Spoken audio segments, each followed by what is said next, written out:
Hello students, welcome back to my channel students versus study. आज हम इस video में करने वाले हैं क्लास 10th एनसीईआरटी ज्योग्राफी के चैप्टर मैन्युफैक्चरिंग इंडस्ट्रीज़ का वन शॉट। चलिए स्टार्ट करते हैं। अब सबसे पहले हम देखते हैं कि मैन्युफैक्चरिंग होता क्या है। तो मैन्युफैक्चरिंग कुछ नहीं होता है, बस जो प्रोडक्ट हमारे जो हमें एग्रीकल्चरल सेक्टर यानी कि हमारे प्राइमरी सेक्टर से जो चीज़ें मिल रही है उनको यूज़ करके जब हम उसमें और पूरी प्रोसेसिंग करके जो है उन्हें और अच्छा बनाने की कोशिश करते हैं, तो उसी को हम कहते हैं मैन्युफैक्चरिंग। अभी जो हमारा मैन्युफैक्चरिंग है ये हमारे सेकेंडरी सेक्टर का ही एक पार्ट है। एंड इसमें हम कोई भी एग्जांपल लिख सकते हैं, steel factories, car, textile industry, कुछ भी हो सकता है। एंड किसी भी कंट्री की इकोनॉमिक स्ट्रेंथ जो है वो उसके मैन्युफैक्चरिंग सेक्टर को देख के ही मेजर की जाती है। अब हम बात करते हैं इम्पॉर्टेंस ऑफ मैन्युफैक्चरिंग इंडस्ट्रीज़ की। मैन्युफैक्चरिंग इंडस्ट्रीज़ का क्या इम्पॉर्टेंस है। तो सबसे पहला है कि जो हमारी मैन्युफैक्चरिंग सेक्टर है, ये जो हमारा पूरा का पूरा सेक्टर है मैन्युफैक्चरिंग का, ये किसी भी कंट्री के इकोनॉमिक डेवलपमेंट के लिए एक बैकबोन का काम करती है। हमारी कंट्री के लिए अभी बात करते हैं तो हमारी कंट्री के लिए भी ये जो मैन्युफैक्चरिंग सेक्टर है ना, डेवलपमेंट में एक बैकबोन का काम करता है, किसी भी इकोनॉमिक डेवलपमेंट को हमारी दिखाने के लिए। उसके साथ साथ हमारे प्राइमरी सेक्टर यानी कि एग्रीकल्चर से जो चीज़ें हमें मिल रही है उनको मॉडर्नाइज करने का काम, उनको और वैल्यूएबल बनाने का काम भी हमारा मैन्युफैक्चरिंग इंडस्ट्रीज़ या मैन्युफैक्चरिंग सेक्टर करता है। उसके साथ साथ कुछ लोग हमारे ऐसे हैं जो हमारे एग्रीकल्चर सेक्टर में जिन्हें जॉब्स मिली हुई है, बट अब एग्रीकल्चर सेक्टर्स में भी कितनी जॉब क्रिएट होंगी, तो इसीलिए ये एक जॉब देने वाला सेक्टर भी बन गया है, यानी कि एम्प्लॉयमेंट जनरेट करता है ये सेक्टर हमारा। एम्प्लॉयमेंट जनरेट होती है तो पॉवर्टी मिटती है, हंगर मिटता है, तो आप हंगर वाला पॉइंट भी लिख सकते हो।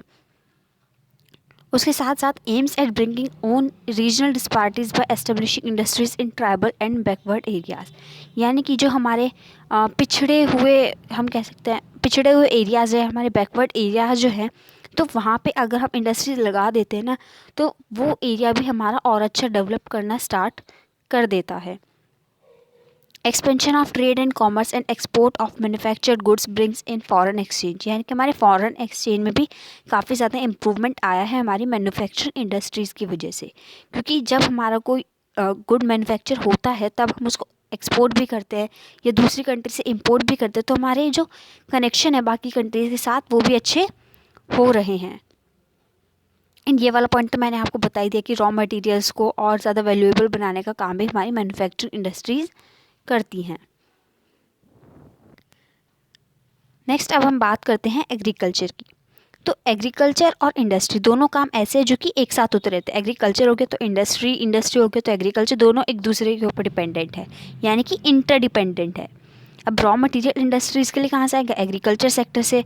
और एग्रीकल्चर सेक्टर में जो फर्टिलाइज़र चाहिए, जो पंप्स चाहिए इरीगेशन के लिए, वो सब कहाँ से आएंगे? मैन्युफैक्चरिंग सेक्टर से। तो हो गए ना इंटरडिपेंडेंट।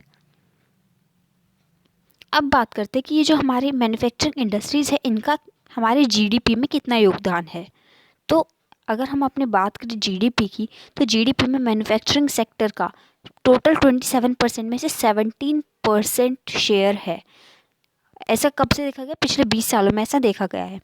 लेकिन ये फिर भी बहुत कम है, क्योंकि जो बाकी की एशिया की जो बाकी कंट्रीज़ है ना, उनका तो ये रेट 25 से 35% तक चला गया है।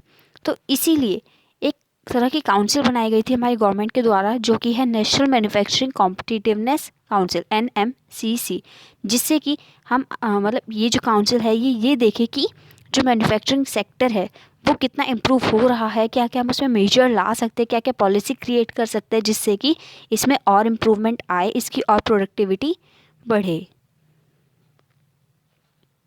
अब देखते हैं कि इंडस्ट्रीज़ जो है वो ऐसी तो लगा नहीं दी होगी कि बस ये जगह है ठीक है खाली पड़ी है लगा दो इंडस्ट्री, ऐसे नहीं होता ना। हर एक चीज़ को कंसिडर करके तब जाके इंडस्ट्री लगाई जाती है। तो अब उन्हीं चीज़ों के बारे में पढ़ते कि किस किस चीज़ों को कंसिडर की जाती है। तो सबसे पहला पॉइंट, गवर्नमेंट की पॉलिसी वहाँ पे किस तरीके की है। वहाँ पे आए दिन हड़ताल, स्ट्राइक्स वगैरह तो नहीं होती रहती, तो इस तरीके की चीज़ें देख के इंडस्ट्री को लोकेट किया जाता है। उसके साथ साथ वहाँ पे लेबर कैसा है, चीप है या बहुत ज़्यादा कॉस्ट जो है अपने लेबर के लिए लेता है या फिर स्किल्ड है या अनस्किल्ड है, तो ये सब देखना भी ज़रूरी है किसी भी इंडस्ट्री को लोकेट करने के लिए। उसके साथ साथ रॉ मटेरियल जो है वो यहीं आसपास में मिल जाता है क्या, या फिर चीप होना चाहिए।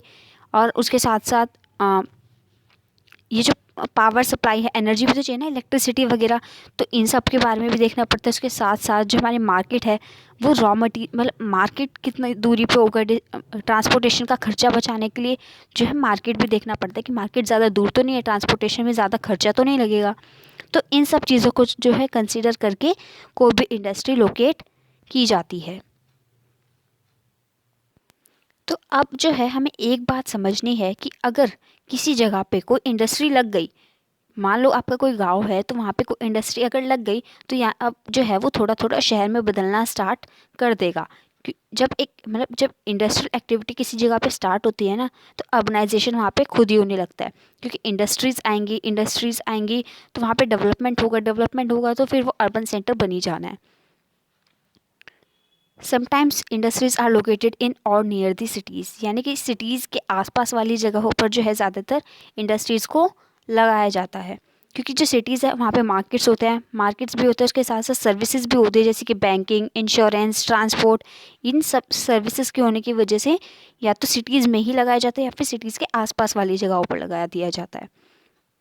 एंड कभी कभी ऐसा भी होता है कि एक जगह पर अगर कोई इंडस्ट्री चली गई तो जो बाकी की इंडस्ट्रीज़ है ना वो भी उसकी देखा देखी वहीं पर जाने की कोशिश करते हैं, वहीं पर जाने की सोचने लगते हैं।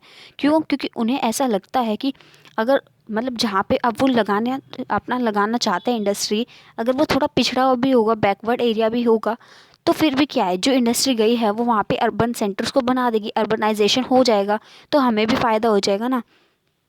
तो इस चीज़ को हम कहते हैं एग्लोमरेशन। क्या कहते हैं? Agglomeration economies. अब यहाँ पे आपकी एनसीईआरटी में ये एक चार्ट दिया हुआ है, एक बार इसको देख लेते हैं। तो सबसे पहला है कि हम इनपुट जो होते हैं हमारे पास, रॉ मटेरियल्स वगैरह, इनका फिर बाद में हम प्रोसेसिंग करवाते हैं पूरी।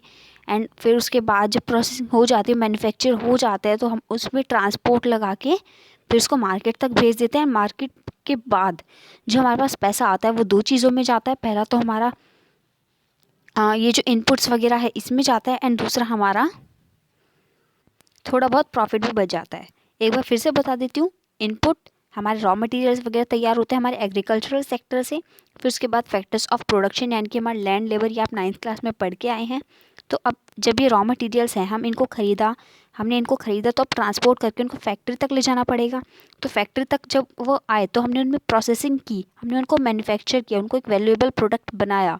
तो अब जो हमारा आउटपुट है, जो हमारा प्रोडक्ट है, उसको ट्रांसपोर्ट करना पड़ेगा जिससे कि वो मार्केट तक पहुंच सके। एंड वो जब मार्केट में पहुंचेगा तो मार्केट में पहुंचने के बाद हमें मिलेंगे पैसे, जिसको हम दो तरीके से यूज़ करेंगे। पहला तो हम एसेट्स लेने के लिए, कोई भी मशीनरी हो गई या फिर रॉ मटेरियल्स हो गए हमारे नेक्स्ट प्रोडक्शन के लिए, या और जो बाकी हमारे थोड़ा बहुत पैसे बचेंगे वो हमारे प्रॉफिट के हो सकते हैं, या फिर लेबर को भी तो पे करना पड़ता है ना, उसके लिए यूज़ कर सकते हैं। अब नेक्स्ट टॉपिक आता है हमारा क्लासिफिकेशन ऑफ इंडस्ट्रीज़, की इंडस्ट्रीज़ किस तरीके से क्लासीफाई की गई है। तो सबसे पहले हम बात करते हैं कि रॉ मटेरियल किस तरीके का यूज़ हुआ है, उसके बेसिस पे हमारी इंडस्ट्रीज़ टू पार्ट्स में डिवाइड है। पहली हमारी एग्रो बेस्ड एंड दूसरी है हमारी मिनरल बेस्ड। एग्रो बेस्ड मतलब जिनका जो रॉ मटेरियल है वो एग्रीकल्चरल सेक्टर से आया है, जैसे कॉटन किससे मिलता है? कॉटन का प्लांट होता है ना, उसको उगाने से। देन हमारा वूल, जूट, सिल्क, रबर, ये सब। और दूसरा है हमारा मिनरल बेस मतलब जो हमें एक्सट्रैक्ट मतलब धरती के अंदर गड़े हुए मिलते हैं, हम कह सकते हैं एक तरह से, जैसे कि आयरन हो गया, स्टील हो गया, एल्युमिनियम हो गया। तो ये सब चीज़ें जो हैं मतलब जो मिनरल होती है, तो ऐसी इंडस्ट्रीज जो कि हमारा मिनरल को अपना रॉ मटेरियल की तरह यूज़ करती हैं, तो उन्हें हम कहते हैं मिनरल बेस्ड इंडस्ट्रीज़। नेक्स्ट है हमारा on the basis of their main role, कि उनका मेन रोल क्या है उसके ऊपर डिपेंड करता है। तो इसके अंदर भी हमारे दो तरीके की होती है इंडस्ट्रीज़, बेसिक और की इंडस्ट्रीज़ एंड कंज्यूमर इंडस्ट्रीज़। वो ऐसी इंडस्ट्रीज़ जो कि अपना रॉ मटेरियल जो है वो किसी और इंडस्ट्री को भेजती है, जिससे कि वो उसको मैन्युफैक्चर करके अब जो है वो उसको कंज्यूमर के कंज्यूम करने के लायक बना दे। फिर से बता देती हूँ, बेसिक और की इंडस्ट्रीज़ हमारी वो वाली इंडस्ट्रीज़ होती है जो कि उनके प्रोडक्ट्स को एक रॉ मटेरियल की तरह बाकी इंडस्ट्रीज़ को प्रोवाइड करवाती हैं। जैसे कि अब हमारा आयरन एंड स्टील है, तो उसको अगर हमने दिया है किसी इंडस्ट्रीज़ को, तो अब जो है आयरन स्टील ऐसी तो नहीं भेज सकते ना कंज्यूमर के पास, उसका कुछ बनाना पड़ेगा, स्टील के बर्तन बनाने पड़ेंगे, आयरन का कुछ बनाना पड़ेगा, तब जाके जो है वो कंज्यूमर के लायक होगा। अब फिर आती है हमारी कंज्यूमर इंडस्ट्रीज, तो ऐसी इंडस्ट्री जो कि ऐसे गुड्स बनाती है जो कि डायरेक्टली अब कंज्यूमर जो है वो यूज़ कर सकते हैं उनको, जैसे sugar, toothpaste, paper and swing machine, हमारी फैंस, इन सबको जो है कंज्यूमर डायरेक्ट यूज़ में ला सकते हैं।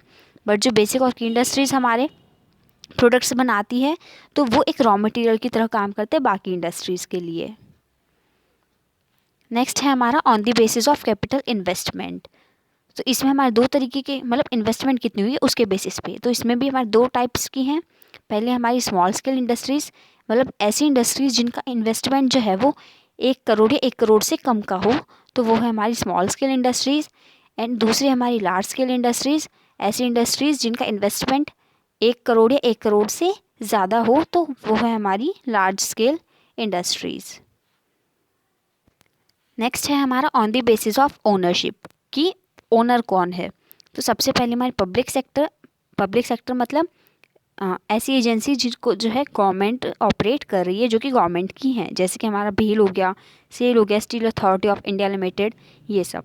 फिर आती है प्राइवेट सेक्टर, तो ऐसी इंडस्ट्री जो कि किसी इंडिविजुअल या फिर एक छोटे से बहुत सारे लोगों, बहुत सारे मतलब 4-5 लोग, तो ऐसा एक ग्रुप हो, तो वो होती है हमारे प्राइवेट सेक्टर में। ऐसी इंडस्ट्रीज आती है हमारे प्राइवेट सेक्टर में जिसमें गवर्नमेंट का कोई रोल नहीं होता है, जैसे कि हमारा टिस्को हो गया, बजाज ऑटो लिमिटेड, और भी बहुत। फिर आता है हमारा जॉइंट सेक्टर इंडस्ट्रीज़, मतलब उसमें हमारी थोड़ा सा गवर्नमेंट का भी हाथ रहता है एंड उसके साथ साथ इंडिविजुअल या फिर ग्रुप ऑफ इंडिविजुअल का भी हाथ रहता है, जैसे कि हमारा ऑयल इंडिया लिमिटेड, ठीक है। देन फोर्थ आती है हमारी कोऑपरेटिव सेक्टर इंडस्ट्रीज़, इसमें हमारे प्रोड्यूसर्स और हमारे वर्कर्स दोनों का ही काफ़ी, मतलब दोनों ही एक साथ मिलकर ऑपरेट करते हैं। उसके साथ साथ अगर प्रॉफिट ज़्यादा होता है तो सबको मतलब सबको मिलता है, अच्छे से मिलता है, उसका प्रपोर्शन जो है बिल्कुल इक्वल रहता है। अगर लॉस हुआ है तो उसको भी सबको झेलना पड़ेगा, प्रॉफिट हुआ है तो वो भी सबको मिलेगा। इसका एग्जांपल दे रखा है आपकी एनसीईआरटी में, शुगर इंडस्ट्री जो कि महाराष्ट्र में है एंड कॉयल इंडस्ट्री जो कि आपकी केरला में है। नेक्स्ट है हमारा कि जो हमारा फिनिश्ड गुड है या फिर जो हमारा रॉ मटेरियल है वो कितना ज़्यादा भारी है या कितना ज़्यादा उसका वेट है। तो इसमें हमारी फर्स्ट है हैवी इंडस्ट्री, यानी कि ऐसी इंडस्ट्री जो कि उनका जो रॉ मटेरियल है ना और जो उनका फिनिश्ड गुड भी है, तो वो दोनों ही भारी होते हैं। तो ऐसी इंडस्ट्रीज़ होती है हमारी हैवी इंडस्ट्रीज़, जैसे कि हमारा आयरन एंड स्टील। फिर लाइट इंडस्ट्रीज़ में आती है हमारी ऐसी इंडस्ट्री जो कि लाइट रॉ मटेरियल्स यूज़ करती है, उसके साथ साथ लाइट गुड्स ही प्रोड्यूस करती है, जैसे कि हमारा इलेक्ट्रिकल अप्लायंसेस। तो अब हम बात करते हैं एग्रो बेस्ड इंडस्ट्रीज़ की। एग्रो बेस्ड इंडस्ट्रीज़ मतलब ऐसी इंडस्ट्रीज़ जिनका जो रॉ मटेरियल है वो एग्रीकल्चरल सेक्टर से आता है। तो इसमें जो हमारा फर्स्ट इंडस्ट्री है वो है हमारी टेक्सटाइल इंडस्ट्री। तो टेक्सटाइल इंडस्ट्री जो है हमारी इंडियन इकोनॉमी में, इसका काफ़ी ज़्यादा योगदान रहा है, इसका काफ़ी ज़्यादा कंट्रीब्यूशन भी है हमारी जीडीपी में। उसके साथ साथ एम्प्लॉयमेंट जनरेट करती है, फॉरेन एक्सचेंज में भी अर्निंग का काफ़ी ज़्यादा इसने हमें सपोर्ट किया है। उसके साथ साथ एक पॉइंट दिया है आपके एनसीईआरटी में जो कि है कि ये सेल्फ रिलायंट है एंड कंप्लीट है, मतलब हमारी कंट्री में वो सब कुछ है जो कि एक टेक्सटाइल इंडस्ट्री के लिए होना चाहिए, चाहे वो रॉ मटेरियल हो, चाहे वो मशीनरी वगैरह, वो सब कुछ है हमारे पास जिससे कि हम अपनी टेक्सटाइल इंडस्ट्रीज़ को जो है कंप्लीट कर सके। मतलब रॉ मटेरियल से लेके उसके जितना भी कुछ सामान चाहिए, मशीनरी हो गया, कुछ भी चाहिए, तो वो हमारे पास सब कुछ है। तो इसीलिए कहा जाता है कि जो हमारी टेक्सटाइल इंडस्ट्रीज़ है वो सेल्फ रिलायंट है एंड कंप्लीट है। नेक्स्ट अब हम बात करते हैं कॉटन टेक्सटाइल्स की। तो कॉटन तो हमारे यहाँ का पहले से ही फेमस है, जब से हमारे ऊपर जो है ब्रिटिशर्स ने, मतलब कॉलोनियल गवर्नमेंट ने राज किया है। लेकिन अगर हम बात करें 18th सेंचुरी के बाद की, तो उसके बाद जो है पावर लूम्स, ओके यहाँ पे लूम्स लिखा है, कोई बात नहीं, पावर लूम्स जो है वो यूज़ में आने लगे, यानी कि जो कपड़ा है अब वो पावर से, यानी कि इलेक्ट्रिसिटी वगैरह इन सब से बनने लगा, हाथ से थोड़ा कम हो गया। तो इसकी वजह से जो हमारी ट्रेडिशनल इंडस्ट्रीज़ थी जहाँ पे हाथ से काम होता था, तो उनको जो है थोड़ा धक्का लगा था उस टाइम पे। एंड अब उनका तो हाथ से बन रहा है एंड वो महंगा भी होगा क्योंकि मैनुअल लेबर इतना ज़्यादा लग रहा है। बट जो मशीन से बन रहा है तो वो तो पावर से बन रहा है, इलेक्ट्रिसिटी से बन रहा है, उसके साथ साथ मैनुअल लेबर भी नहीं लग रहा है, तो वो सस्ता बनता था। तो इसकी वजह से इनका कपड़ा महंगा महंगा होने की वजह से जो है ये पावर लूम्स के द्वारा बनाए गए कपड़ों के साथ compete नहीं कर पा रहे थे क्योंकि वो सस्ते होते थे और इनके महंगे होते थे क्योंकि ये मैनुअल लेबर इनका काफ़ी ज़्यादा लगता था। अब जो हमारी फर्स्ट सक्सेसफुल टेक्सटाइल मिल थी ना, वो हमारी मुंबई में एस्टेब्लिश हुई थी 1854 में। फिर नेक्स्ट अब हम बात कर रहे थे ना कॉटन टेक्सटाइल्स की। तो जो हमारी कॉटन टेक्सटाइल्स है ना, वो ज़्यादातर महाराष्ट्र, गुजरात ऐसी जगहों पर जो है ज़्यादा देखे गए हैं। क्यों देखे गए हैं? क्योंकि एक तो वहाँ पे कॉटन उगता है, महाराष्ट्र एंड गुजरात में कॉटन उगता है। ये आप एग्रीकल्चर वाले चैप्टर में पढ़ के आए हो टर्म 1 के। उसके साथ साथ वहाँ पे मार्केट भी काफ़ी ज़्यादा पास पड़ता है, ट्रांसपोर्ट सिस्टम वहाँ पे काफ़ी ज़्यादा अच्छा है, उसके साथ साथ लेबर वहाँ पे अच्छा है, चीप है, स्किल्ड है, एंड उसके साथ साथ क्लाइमेट भी देख के वहाँ पे लोकलाइजेशन हुआ है। फिर एम्प्लॉयमेंट तो जनरेट करता है ये, क्योंकि कॉटन में बहुत ज़्यादा मैनुअल लेबर लगता है। अब वो चाहे उसको उगाने से लेकर कॉटन बॉल प्लग करने का काम हो, या फिर गिनिंग का काम हो, स्पिनिंग का काम हो, वीविंग का काम हो, कपड़े को डाई करने का काम हो, उस पर डिज़ाइन करने का काम हो, उसको मतलब पैकेजिंग का काम हो, टेलरिंग का काम हो, या उसको सिलने का काम हो, इन सब में जो है एम्प्लॉयमेंट जनरेट होता है। उसके साथ साथ बाकी इंडस्ट्रीज़ को भी है सपोर्ट करती है, जो कि हमारी डाइंग इंडस्ट्रीज़ हैं, केमिकल इंडस्ट्रीज़ है, तो वहाँ पे डाई करने का काम होता है। एंड जो हमारी पैकेजिंग इंडस्ट्रीज़ है, वहाँ पे इनको पैक करने का काम होता है। तो हमारी बाकी इंडस्ट्रीज़ को भी सपोर्ट करती है। अब ऐसा देखा गया है कि स्पिनिंग का काम, यानी कि जो धागा बनाने का काम है ना, वो तो हमारे यहाँ पे सेंट्रलाइज्ड है महाराष्ट्र, गुजरात एंड तमिलनाडु वाली स्टेट्स में। बट जो हमारा वीविंग का, कपड़ा बनाने का काम है ना, वो काफ़ी ज़्यादा बटा हुआ है, डिसेंट्रलाइज्ड हुआ है, मतलब छोटे छोटे हिस्सों में बटा हुआ है कि यहाँ पे होगा, फिर यहाँ पे होगा, यहाँ पे होगा। तो इस तरीके का, मतलब डिज़ाइंस भी तो अलग अलग है ना। मतलब बनारसी साड़ी आपने देखी होगी या सुना होगा, एंड जरी होती है, एम्ब्रॉयडरी काफ़ी ज़्यादा होती है, कढ़ाई बुनाई ये सब होता है। तो उसकी वजह से जो है डिसेंट्रलाइज्ड है। अब जो इंडिया है, ऐसा हम एनसीईआरटी में लिखा हुआ है कि जो इंडिया है स्पिनिंग में तो काफ़ी अच्छा हम कर रहे हैं, बट वीविंग की अगर हम बात करें तो हमारे फैब्रिक की क्वालिटी काफ़ी ज़्यादा अच्छी नहीं है। तो ऐसा देखा गया है कि हमारा जो इंडिया है उसका स्पिनिंग में काफ़ी ज़्यादा अच्छा प्रोडक्शन है, बट वीविंग में हम थोड़ा पीछे चल रहे हैं। नेक्स्ट अब अगर हम बात करें ट्रेडिंग में, तो इंडिया जो है वो जापान जैसे देशों को जो है मतलब एक्सपोर्टिंग का काम करता है, धागे वगैरह भेजने का काम जो है हमारा इंडिया करता है। अब वो हमारे चाहे जापान हो, सिंगापुर हो, नेपाल हो, फ्रांस हो, ईस्ट यूरोपियन कंट्रीज़ हो, कोई भी हो। अब ऐसा कहा गया है कि जो इंडिया है वो चाइना के बाद यानी कि दूसरे नंबर पे सबसे ज़्यादा स्पिंडल्स यानी कि सबसे ज़्यादा धागे बनाने में, मतलब सेकेंड नंबर पे आता है। अब हम बात करते हैं कि कॉटन इंडस्ट्रीज़ को क्या क्या चैलेंजेस फेस करने पड़ते हैं।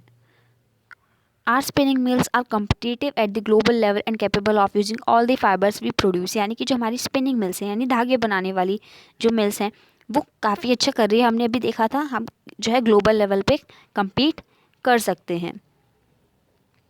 Weaving, knitting and processing units can't use much of the high quality yarn that is produced in the country, यानी कि अब जो हमारा वीविंग, knitting, प्रोसेसिंग मतलब ये सब का जो हमने काम था अभी देखा हमने, वो डिसेंट्रलाइज हो रखा है।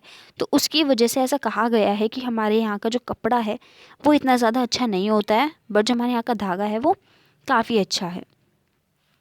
Many of our spinners export cotton yarn while government manufacturers have to import fabric, यानी कि हमारे यहाँ से जो है काफ़ी ज़्यादा धागा जो है वो बहुत ज़्यादा एक्सपोर्ट होता है, तो हम बहुत ज़्यादा एक्सपोर्ट करने में विश्वास रखते हैं धागे को।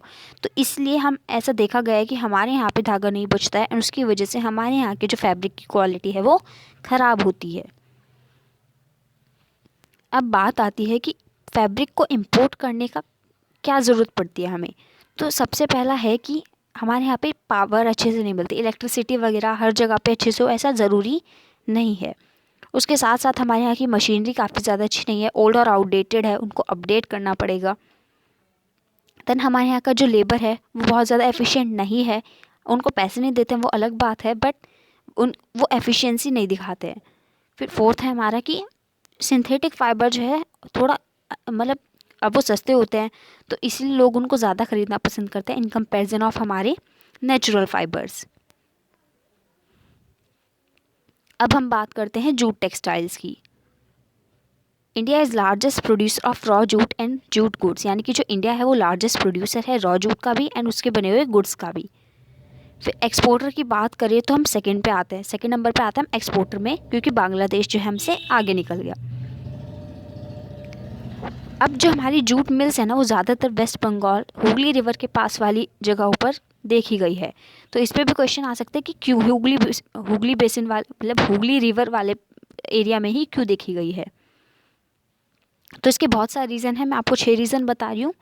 तो सबसे पहला है कि वहाँ पे जूट उगता है, वेस्ट बंगाल में जो है जूट उगता है, इसकी वजह से वहाँ पे हमारी जूट मिल्स देखी गई है। उसके साथ साथ अब रिवर के पास है तो पानी जो है इनएक्सपेंसिव यानी कि बहुत ज़्यादा महंगा नहीं मिलता है एंड वाटर ट्रांसपोर्ट अच्छे से हो जाता है क्योंकि रिवर है। Supported by good network of other transports to facilitate movement of raw materials to mills, यानी कि ट्रांसपोर्टेशन सिस्टम वहाँ का बहुत ज़्यादा अच्छा है। उसके साथ साथ हमारा जो कलकत्ता है तो वो भी एक अर्बन सेंटर का काम कर जाता है, क्योंकि बैंकिंग, इंश्योरेंस, पोर्ट फैसिलिटीज़ ये सब वहाँ पे मिल जाती है। वहाँ का जो लेबर है वो भी काफ़ी ज़्यादा अच्छा है एंड उसके साथ साथ अगर लेबर काफ़ी ज़्यादा अच्छा नहीं भी होता है तो उसके आसपास वाली जगहों से ले आते हैं, बिहार हो गया, उड़ीसा हो गया, उत्तर प्रदेश हो गया, तो इन सब की। अब जो हमारी फर्स्ट जूट मिल थी वो कलकत्ता में 1855 में रिश्रा नाम की जगह पर सेटअप हुई थी। और जब हम बांग्लादेश से अलग हुए थे तो उसमें ऐसा देखा गया था कि जो हमारी 75% जूट मिल्स थी ना वो बांग्लादेश में चली गई, जो 25% थी हमारे पास सिर्फ वही रही हैं। अब बात करते हैं कि हमारे जूट इंडस्ट्रीज़ को क्या क्या चैलेंजेस फेस करने पड़ते हैं। तो सबसे पहला है जो हमारा जूट है वो तो नेचुरल फाइबर है एंड हमारे सिंथेटिक फाइबर्स के साथ वो कम्पीट नहीं कर पा रहा है, क्योंकि इसमें मैनुअल लेबर ज़्यादा लगता है अगेन, एंड मैनुअल लेबर ज़्यादा है तो महंगा होगा, एंड महंगा होगा तो कौन ख़रीदेगा। सिंथेटिक वाले हमारे सस्ते होते हैं तो हम सस्ते की तरफ भागते हैं।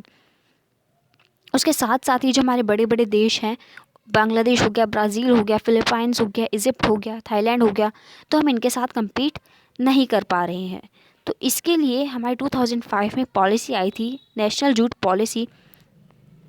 तो इसमें जो है ज़्यादातर हमारी प्रोडक्टिविटी को इंक्रीज़ करने की डिमांड हुई थी। हमारी जो जूट इंडस्ट्रीज़ है उनको प्रोटेक्ट करने के लिए ये पॉलिसी बनाई गई थी एंड उसके साथ साथ हमारे जूट की पैकेजिंग जो है उसको भी मैंडेटरी कर दिया गया था, जिससे कि हम अपनी जूट इंडस्ट्रीज़ को भी बचा सकें।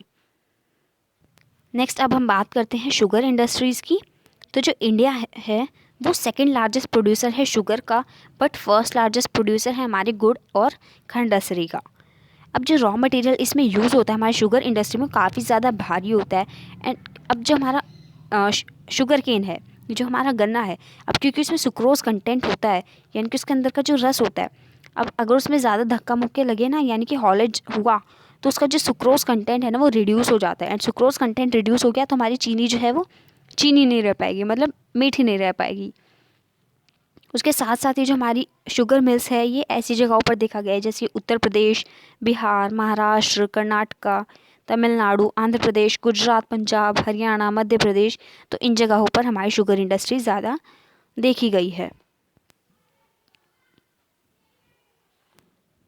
अब नेक्स्ट टॉपिक हमारा reason behind shift and concentration of mills in the southern and western states, यानी कि ये जो हमारी शुगर मिल्स है ना ये ज़्यादातर हमारी सदर्न एंड वेस्टर्न स्टेट्स में देखी गई है।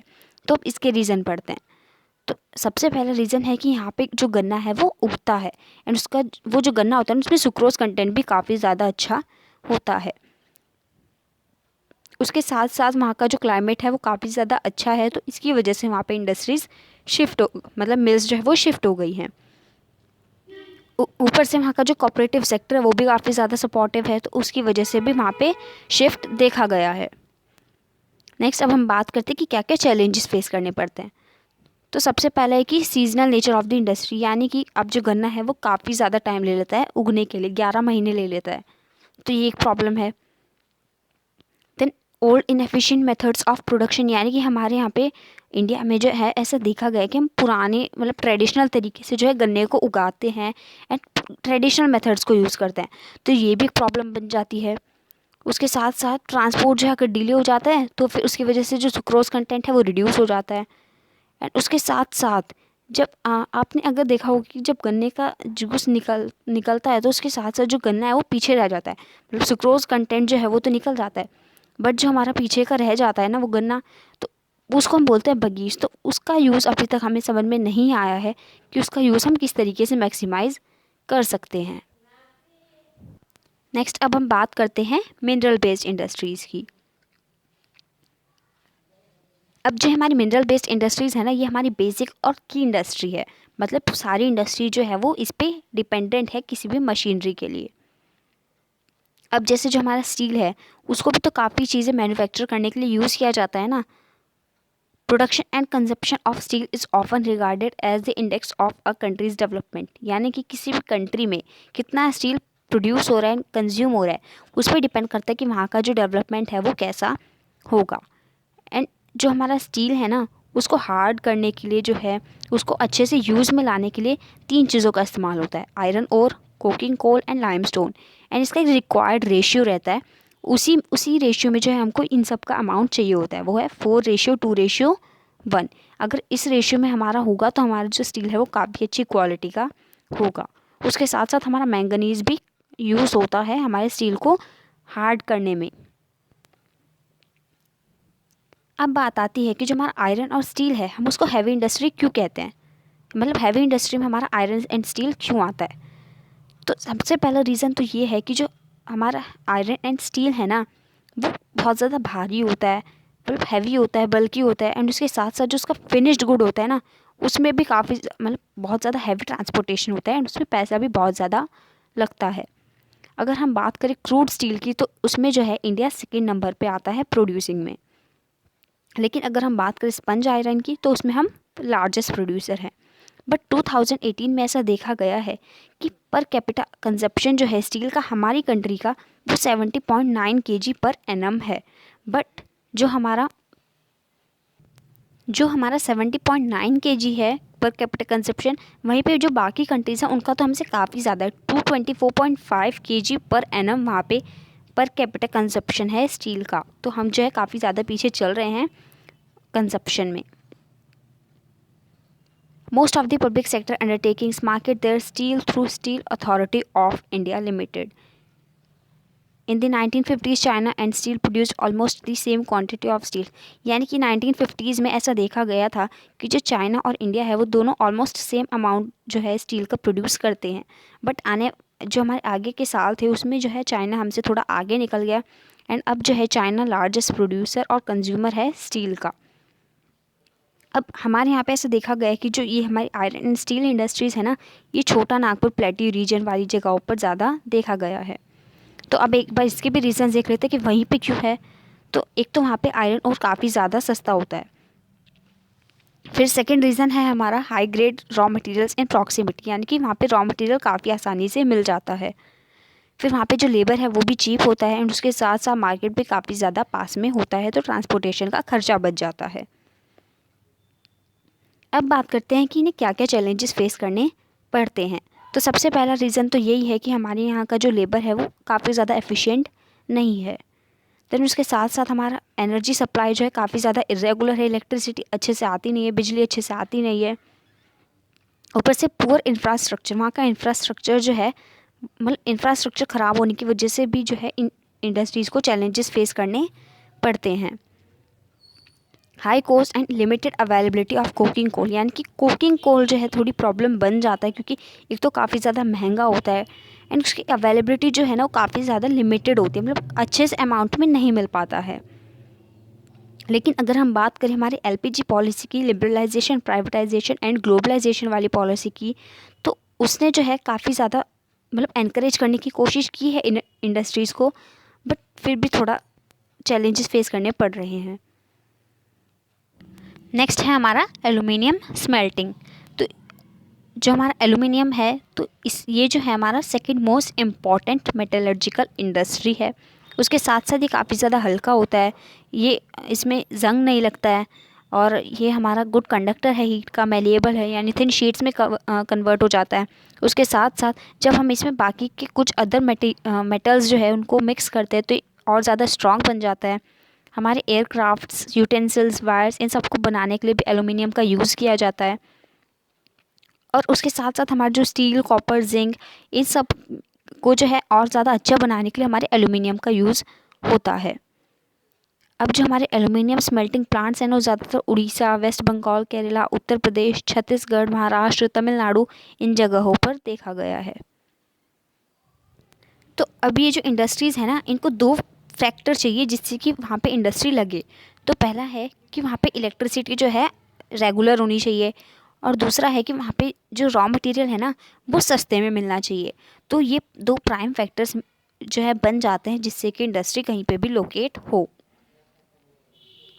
नेक्स्ट अब हम बात करते हैं हमारी केमिकल इंडस्ट्रीज़ की।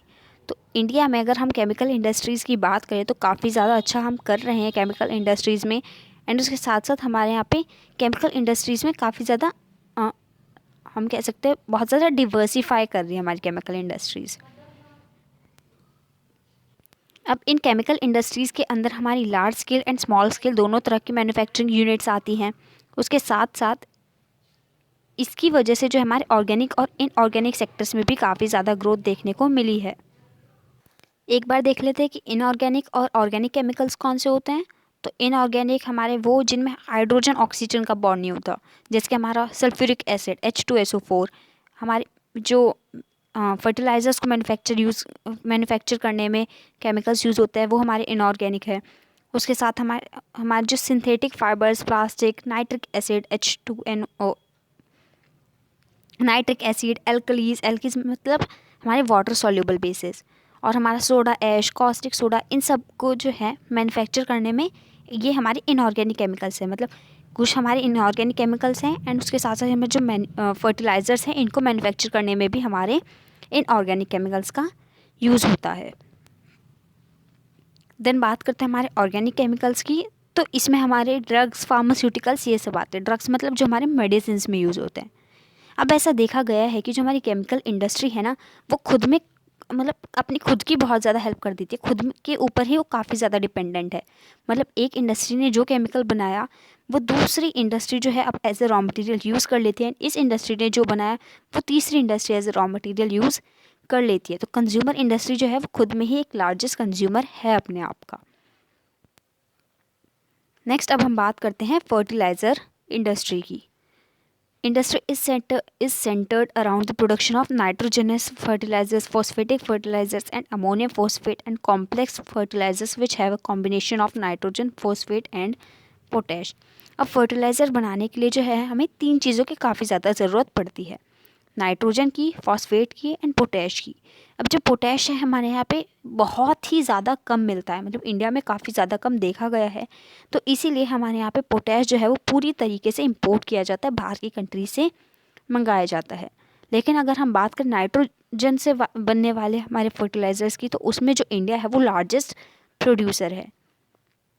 जो हमारी फर्टिलाइज़र इंडस्ट्री है ना ये ग्रीन रेवोल्यूशन के बाद जो है काफ़ी ज़्यादा एक्सपेंड इसने किया है। एंड कहाँ कहाँ पे है हमारी इंडस्ट्री, फर्टिलाइज़र इंडस्ट्री? ये है हमारी गुजरात, तमिलनाडु, उत्तर प्रदेश, पंजाब, केरला, इन सब वाली जगहों पर। उसके साथ साथ हमारी आंध्र प्रदेश, थोड़ा सा उड़ीसा एंड राजस्थान यहाँ पे भी देखी गई है। नेक्स्ट अब हम बात करते हैं सीमेंट इंडस्ट्री की। तो सीमेंट तो काफ़ी ज़्यादा ज़रूरी है हमारे घर बनाने के लिए, फैक्ट्रीज़ बनाने के लिए, ब्रिजेस बनाने के लिए, रोड्स बनाने के लिए हमारे सीमेंट की ज़रूरत पड़ेगी। उसके साथ साथ इसका जो रॉ मटेरियल होता है ना काफ़ी ज़्यादा बल्की और हैवी होता है, जैसे कि हमारा लाइमस्टोन हो गया, सिलिका हो गया, जिप्सम हो गया, इनका ही तो पाउडर बना के हमारा सीमेंट बनता है ना। उसके साथ साथ कोल और इलेक्ट्रिक पावर जो है बहुत ज़्यादा ज़रूरी है, बहुत ज़्यादा एसेंशियल है, नेसेसिटी है। अब इसके जो प्लांट्स हैं ना वो हमारे ज़्यादातर गुजरात वाली जगहों पर, मतलब गुजरात के जो पार्ट्स हैं वहाँ पे देखे गए हैं। अब इसका जो फर्स्ट प्लांट था ना वो चेन्नई में 1904 में सेटअप हुआ था। और हम जो है हमारी जो सीमेंट इंडस्ट्री है तो हमारा जो सीमेंट है वो एक्सपोर्ट भी किया जाता है, चाहे वो ईस्ट एशिया हो, चाहे वो मिडल ईस्ट हो, चाहे वो अफ्रीका हो, साउथ अफ्रीका हो। तो अब हमारे यहाँ का सीमेंट अच्छा है ना, तो इस वजह से एक्सपोर्ट भी किया जाता है। तो इसका मतलब ये है कि जो हमारी इंडस्ट्री है ना, वो प्रोडक्शन में और एक्सपोर्ट में दोनों में ही काफ़ी ज़्यादा हम अच्छा कर रहे हैं। नेक्स्ट अब है हमारा ऑटोमोबाइल इंडस्ट्रीज़। ऑटोमोबाइल मतलब हमारे जो व्हीकल वगैरह होते हैं, जिसमें मतलब ट्रांसपोर्टेशन के लिए जिनका यूज़ होता है। अब लिबरलाइजेशन के बाद इस इंडस्ट्रीज़ में काफ़ी ज़्यादा ग्रोथ हमें देखने को मिली है, और ये इंडस्ट्रीज़ हमारी दिल्ली, गुरुग्राम, मुंबई, पुणे, चेन्नई, कोलकाता, लखनऊ, इंदौर, हैदराबाद, जमशेदपुर, बेंगलुरु, इन सब जगहों पर ज़्यादा देखी गई है। नेक्स्ट अब हम बात करते हैं information technology and electronic industries की। तो ये इंडस्ट्री जो है काफ़ी ज़्यादा सर्विसेज प्रोवाइड कराती है हमें, टेलीफोन्स हो गया, टीवी हो गया, सेलुलर टेलीकॉम हो गया, ये सब। और इंडिया की जो हमारी इलेक्ट्रॉनिक कैपिटल है ना, वो कौन है? हमारी बेंगलुरु, यानी कि हमारा बेंगलोर। इसके कुछ और सेंटर्स भी, जैसे कि मुंबई हो गया, दिल्ली हो गया, हैदराबाद हो गया, पुणे हो गया, चेन्नई, कलकत्ता, लखनऊ, कोयम्बटूर, ये सब जो है हमारे और भी सेंटर्स हैं, बट इनको थोड़ा ज़्यादा जाना गया है, सबसे ज़्यादा तो हमारे बेंगलोर को। ज़्यादातर जो हमारा आईटी कंसंट्रेशन है वो बेंगलोर में है, नोएडा में है, मुंबई में है, चेन्नई में है, हैदराबाद में एंड पुणे में है। उसके साथ साथ हमारा जो ये इंडस्ट्री है ना, ये काफ़ी ज़्यादा एम्प्लॉयमेंट जनरेट करता है। एंड इंडिया में जो है हमारे हार्डवेयर एंड सॉफ्टवेयर दोनों ही तरह के इंजीनियर्स काफ़ी ज़्यादा देखे गए हैं, तो इसीलिए हमारे यहाँ पे एम्प्लॉयमेंट जो है काफ़ी ज़्यादा जनरेट होता है, एंड इसका मतलब बहुत ज़्यादा सक्सेसफुल भी है हमारी आईटी इंडस्ट्री। अब बात करते हैं कि इंडस्ट्री जो है वो पोल्यूशन तो क्रिएट करती है। 4 तरह के पोल्यूशन क्रिएट करती है: land pollution, air pollution, noise pollution and water pollution. एक एक करके पढ़ते हैं। सबसे पहले हम बात करते हैं एयर पोल्यूशन की। caused by the presence of high proportion of undesirable gases such as sulfur dioxide and carbon monoxide। यानी कि अब हमारा जो एयर है वो बिल्कुल साफ़ हो, स्वच्छ हो, शुद्ध हो, ऐसा तो ज़रूरी नहीं है। उसमें कुछ तरह की गैसेस भी होंगी जो कि अच्छी भी नहीं है। सल्फ़र डाइऑक्साइड होगी, कार्बन मोनोऑक्साइड, तो ये सब जो है इनकी प्रेजेंस की वजह से एयर पॉल्यूशन होता है। उसके साथ साथ जो स्मोक, जो डस्ट हमारी इंडस्ट्री जो है रिलीज़ करती हैं, तो उसकी वजह से अब ये जो है उनके साथ मिक्स करेंगे, उनके साथ मिक्स करके बहुत ज़्यादा हार्मफुल सब्सटेंस बनाएगी, जिसकी वजह से ह्यूमन की हेल्थ, चाहे वो मतलब हर किसी की हेल्थ पे जो है अफेक्ट करेगी, चाहे वो ह्यूमन्स हो, एनिमल्स हो या प्लांट्स हो। उसके साथ साथ हमारा जो बिल्डिंग्स वगैरह, एटमॉस्फेयर को भी काफ़ी ज़्यादा ख़राब करेगा ये हमारा एयर पॉल्यूशन। नेक्स्ट है हमारा वाटर पॉल्यूशन। तो जब हमारे इंडस्ट्रीज़ का जो गंदा पानी होता है या फिर बहुत ज़्यादा हॉट वाटर होता है, तो जब हम उसको जो है बिना ट्रीट किए, बिना अच्छे से उसको साफ़ किए जो है उसको रिलीज़ कर देते हैं रिवर्स वगैरह में, तो उसकी वजह से हमारा जो वाटर पॉल्यूशन है वो होता है। एंड ज़्यादातर हमारी जो केमिकल इंडस्ट्रीज़ है, डाइंग इंडस्ट्रीज़ है, पेपर बनाने वाली इंडस्ट्रीज़ है, वहाँ पे ऐसा देखा गया है, क्योंकि वो वाटर बॉडीज़ में बिना ट्रीट के हमारे वाटर को जो है रिलीज़ कर देती है। एंड इसमें कुछ सॉलिड वेस्ट भी होता है, जैसे कि फ्लाई ऐश हो गया, फॉस्फोजिप्सम हो गया, आयरन स्टील स्लैग्स हो गए, तो ये सब। नेक्स्ट है हमारा थर्मल पॉल्यूशन। अभी वो सिर्फ था वाटर पॉल्यूशन कि गंदा पानी हमने रिलीज़ कर दिया। अब है कि हमारा गर्म गर्म पानी जो है वो रिलीज़ कर दिया जाता है, जिसकी वजह से जो हमारे रिवर्स के अंदर भी जो प्लांट्स हैं ना, उनको भी काफ़ी ज़्यादा नुकसान हो रहा है, उनको भी नुकसान हो रहा है। उसके साथ साथ अगर उस पानी को किसी हमारे एनिमल ने जो है उसको कंज्यूम कर लिया, तो उसकी वजह से उनको भी काफ़ी ज़्यादा प्रॉब्लम झेलनी पड़ सकती है। अब इसकी वजह से जो है कैंसर्स और भी तरह के मिसकैरेजेस भी होते हैं। थर्मल पॉल्यूशन की वजह से जो है कभी कभी हमारा सॉइल और वाटर पॉल्यूशन भी देखा गया है, क्योंकि जब हमारा वो पानी तो पहले ही पॉल्यूट हो रहा है, क्योंकि पानी में ही हम उस हॉट वाटर को डाल रहे, तो वाटर तो हमारा पॉल्यूट हो ही रहा है। अगर हमने उस पानी का यूज़ जो है हमारे पौधों को पानी डालने के लिए या फिर हमारी सॉइल में, मतलब किसी भी तरह से हमने इसको यूज़ कर लिया ना, तो बहुत ज़्यादा वो हार्मफुल हो सकता है। नेक्स्ट है हमारा नॉइज़ पॉल्यूशन।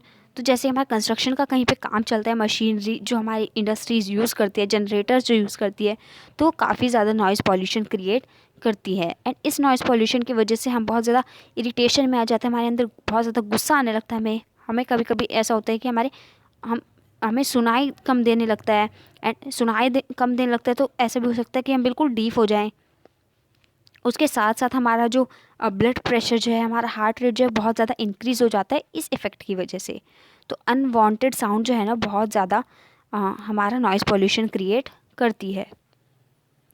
नेक्स्ट अब हम बात करते हैं कि हम एनवायरमेंटल डिग्रेडेशन को किस तरीके से रोक सकते हैं। तो सबसे पहला है कि हम जो है पानी का या तो हम कम यूज़ करें या फिर जो है हम उसको रीयूज़ करें, रिसाइकल करें, मतलब पूरा एक प्रोसेस बना के जो है उसको फिर रिलीज़ करें। अगर मतलब पहले तो उसको रीयूज़ रिसाइकल करने की कोशिश करो, फिर उसको दोबारा यूज़ कर लो।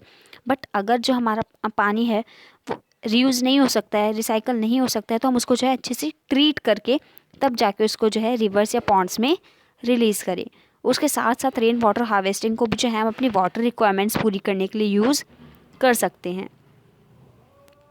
तो यहाँ पे कुछ तरीके दिए गए हैं कि हम अपने इंडस्ट्रियल एफ्लुएंट्स को जो है किस तरीके से ट्रीट कर सकते हैं।